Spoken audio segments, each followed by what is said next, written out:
Well, let's start off first of all with that gross margin. It's trading at a 12-year high. You're talking about being an exceptional year 2020 for everyone. Can you maintain those kind of margins going forward? Hi, Stephen. Thank you for having me. Well, that's the expression of the change of our portfolio, the transformation of the company as we embark more or we develop more software, more services, and productize more of our offer so that our integrators and customers can integrate our technology, we get a higher margin for our business. So that is the expression. And that's particularly important to see it in a year of crisis like 2020, where we had to reconfigure the way we operate. But what strikes me in the past 6 months, last time we spoke was six months ago, is that we had an extremely strong H2.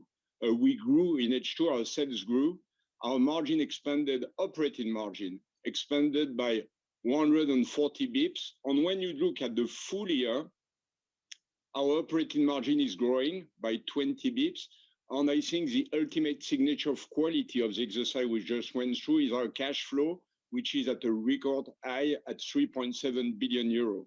So I believe that the transformation of our portfolio towards more electrification, digitization, and being the partner of our customers towards more sustainability is expressed in those figures.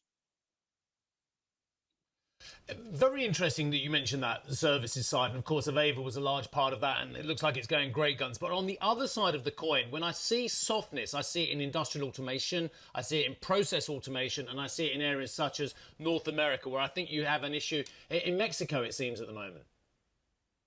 Yeah, well, there has been a softness in the Mexican market, and it's not unique in our industry. I think Mexico has been a soft spot for our industry.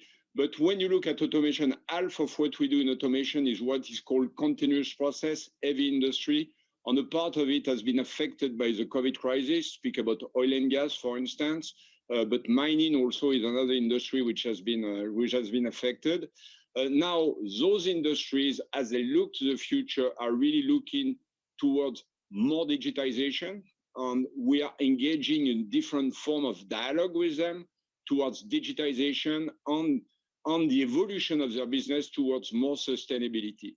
And as we look into 2021, we see the cycle of those industries becoming a bit more positive with the increase of raw material prices and resource prices, and as the demand is climbing up or is coming back throughout the markets.